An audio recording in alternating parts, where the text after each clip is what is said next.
Fire brand नेता और पूर्व मुख्यमंत्री उमा भारती लंबे अंतराल के बाद 2 दिवसीय प्रवास पर 30 दिसंबर की शाम बालाघाट पहुंची। यहां सर्किट हाउस में उनका भाजपा संगठन और नेताओं ने स्वागत किया। इस दौरान मीडिया से चर्चा करते हुए सुश्री उमा भारती ने न केवल कांग्रेस नेता राहुल गांधी की भारत जोड़ो यात्रा पर कटाक्ष किया, बल्कि प्रधानमंत्री नरेंद्र मोदी की माता श्री हीराबा के निधन पर शोक संवेदना भी जाहिर की। इस दौरान उन्होंने प्रदेश में शराबबंदी, आरक्षण और अन्य विषयों पर भी खुलकर अपनी राय जाहिर की। फायर ब्रांड नेता और पूर्व मुख्यमंत्री उमा भारती ने कांग्रेस नेता राहुल गांधी की भारत जोड़ो यात्रा को लेकर कहा कि वह हमेशा सोचती रहती है कि भारत टूटा कहां से। टूटा था कश्मीर, जहां से धारा 370 हटाकर उसे जोड़ दिया गया। टूटा है पीओके, पाक अधिकृत कश्मीर। राहुल गांधी पीओके तक यात्रा लेकर जाकर उसे जोड़ दे। उन्होंने कहा कि कांग्रेस ने देश को तोड़ने का काम किया है, जो तोड़ा है उसे ही जोड़ दे।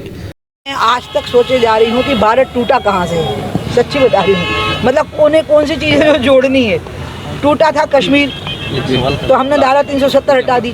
टूटा है पीओके, इसलिए मैं आप लोगों के माध्यम से राहुल गांधी जी को संदेश दूंगी कि वो अपनी यात्रा को पीओके ले जाएं और पीओके को पाक अधिकृत कश्मीर को भारत के साथ जोड़ दें। वो टूटा हुआ है हमसे, तो टूटी हुई चीज़ों को अगर जोड़ना है और तोड़ने का काम कांग्रेस ने किया। भारत का विभाजन जब हुआ तो मोदी जी पैदा ही नहीं हुए थे, हमारे जैसे लोग पैदा ही नहीं हुए थे, इसलिए तोड़ने का काम कांग्रेस ने किया। तो जो चीज़ें तोड़ दी हैं उन्हीं को कम से कम जोड़ दें, मेरा ये कहना है। तो भारत जोड़ो यात्रा मतलब Rahul Gandhi should go to PoK, Pak अधिकृत कश्मीर तक उनको जाना चाहिए, मैं ऐसा मानती हूँ। प्रदेश में शराबबंदी को लेकर किए गए सवाल का जवाब देते हुए कहा कि शराब और नशा देश को बर्बाद कर रहा है। सरकार और समाज नशे के खिलाफ है, लेकिन सरकार शराब को बांटने का काम कर रही है। सरकार शराब के वितरण प्रणाली को ठीक करने के साथ ही लोगों को जागरूक करे, साथ ही शराब के विक्रय पर नियंत्रण रखे। मसलन धार्मिक स्थलों, शिक्षालयों, मजदूर बस्ती और महिलाओं के जमावड़े से आधा किलोमीटर की दूरी पर शराब दुकान हो। सरकार राजस्व चाहती है, लेकिन राजस्व तो कहीं से भी लाया जा सकता है। उन्होंने बताया कि शराब वितरण में खामियों को मुख्यमंत्री शिवराज सिंह चौहान ने भी स्वीकार किया है।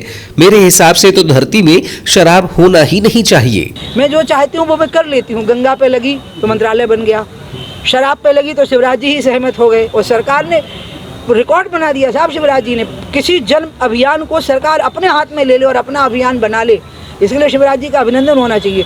तो इसलिए ईश्वर की कृपा है। मैं, आप यकीन करिए, मैं विनम्रता प्रदर्शन के लिए नहीं मानी जाती हूँ।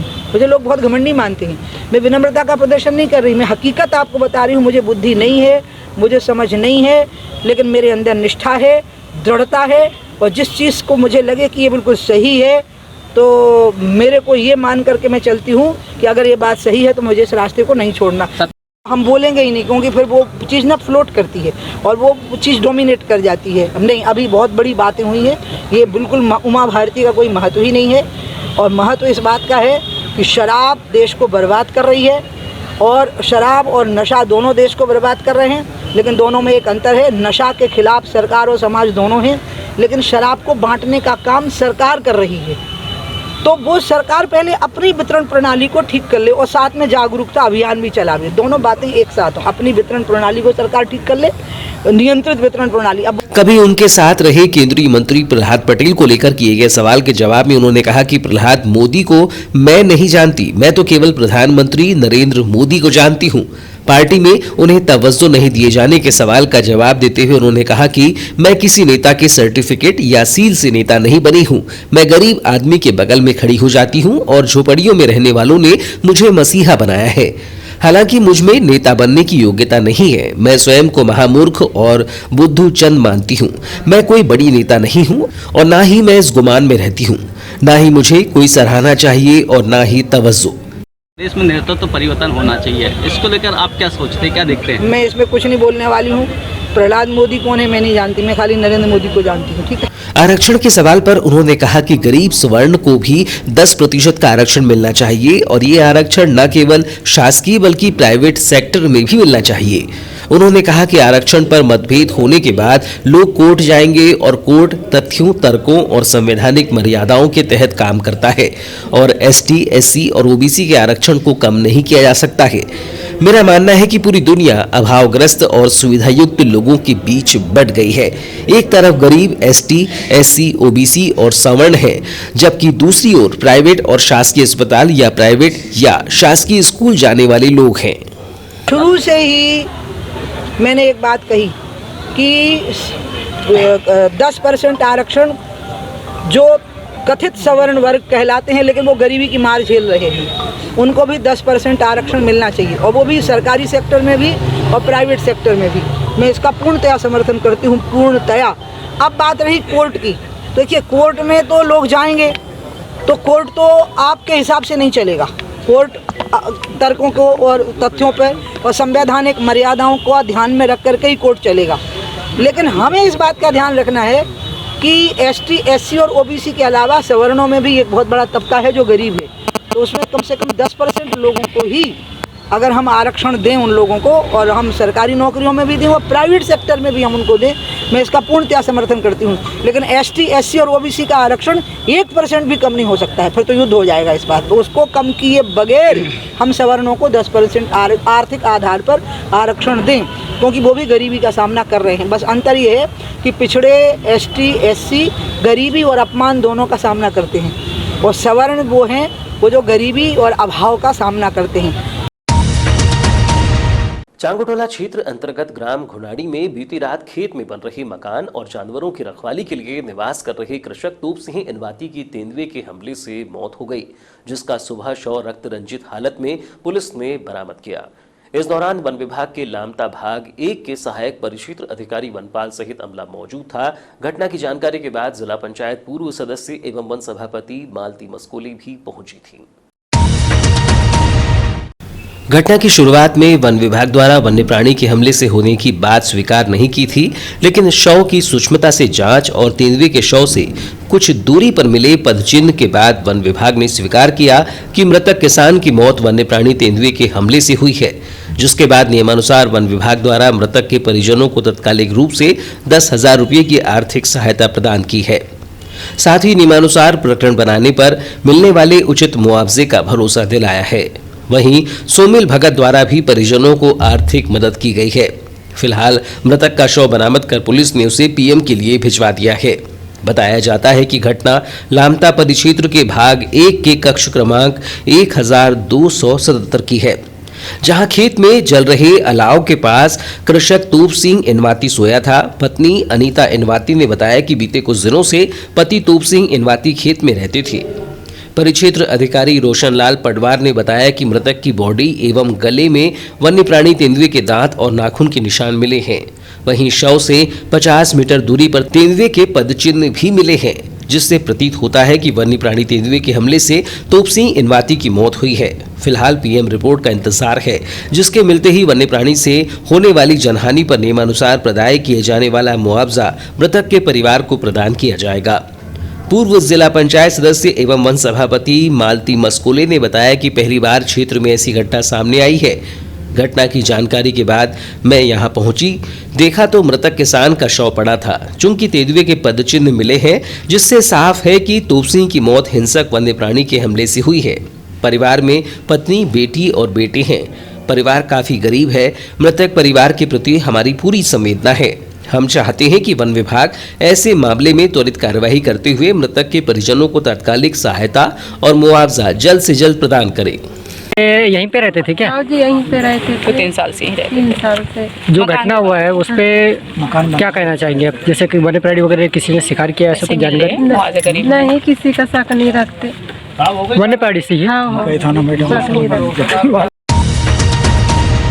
फोटो सेशन की राजनीति भाजपा तक ही सीमित रहने दे। मेरा हाथ जोड़कर महिला कांग्रेस की बहनों से निवेदन है कि हम जमीनी कार्यकर्ता हैं। देश में 70 साल तक राज करने वाली कांग्रेस के कार्यकर्ता ही उसकी नींव है।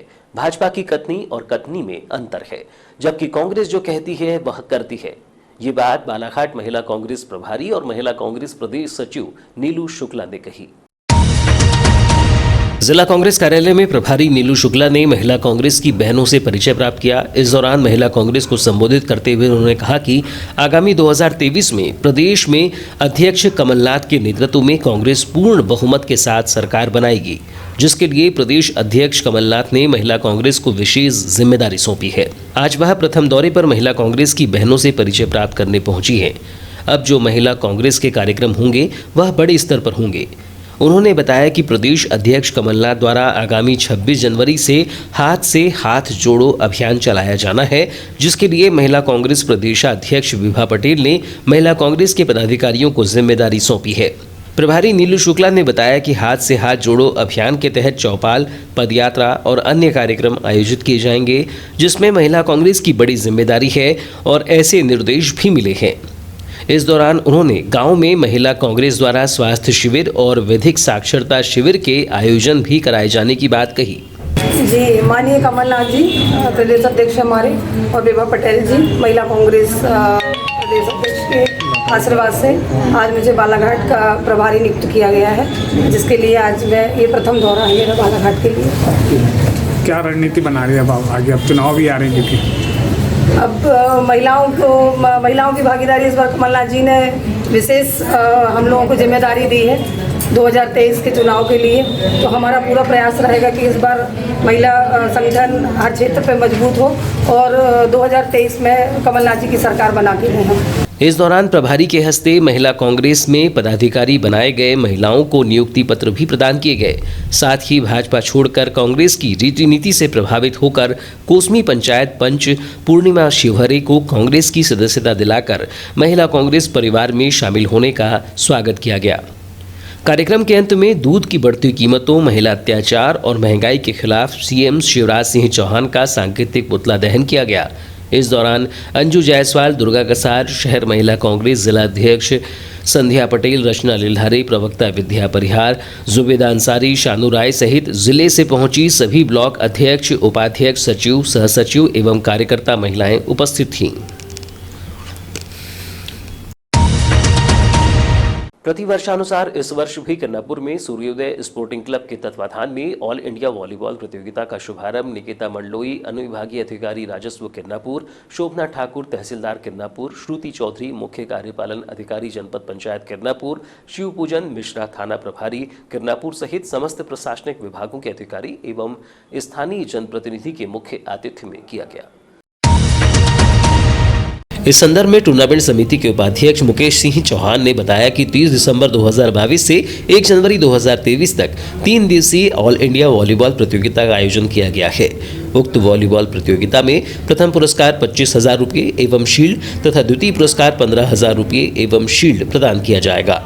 साथ ही अन्य खिलाड़ियों के बेहतर प्रदर्शन हेतु भी आकर्षक उपहार समिति द्वारा रखे गए हैं। इस प्रतियोगिता में देश भर की करीब 12 राज्यों की अलग अलग टीमों ने हिस्सा लिया है, जिसमें महाराष्ट्र, छत्तीसगढ़, उत्तर प्रदेश, तमिलनाडु, उत्तराखंड, मध्य प्रदेश, दिल्ली, पंजाब, केरल, उड़ीसा, न्यू मुंबई, पश्चिम बंगाल, झारखंड सहित हरियाणा शामिल हुई है।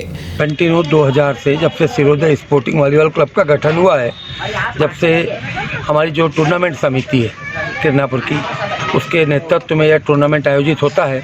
और जब ये टूर्नामेंट प्रारंभ हुआ था सन 2000 में, आज का लगभग 22 से 23 साल होने जा रहे हैं। हमारे संरक्षक सम्माननीय भुवन बाबू रांगडाले जी, हमारे टूर्नामेंट समिति के अध्यक्ष डॉक्टर नन्हे बैकार जी और मैं मुकेश सिंह चौहान उपाध्यक्ष, हमारे सचिव शिव तारण जी, संजू चौधरी जी कोषाध्यक्ष, ऐसे 5-7 लोगों की, और ये 5-7 लोगों की टीम के पीछे पूरी सूर्योदय स्पोर्टिंग वॉलीबॉल क्लब जो अध्यक्ष हैं समद ताजर जी, उनके नेतृत्व में, उस क्लब के नेतृत्व में ये टूर्नामेंट हम विगत वर्षों से आयोजित करते आ रहे हैं।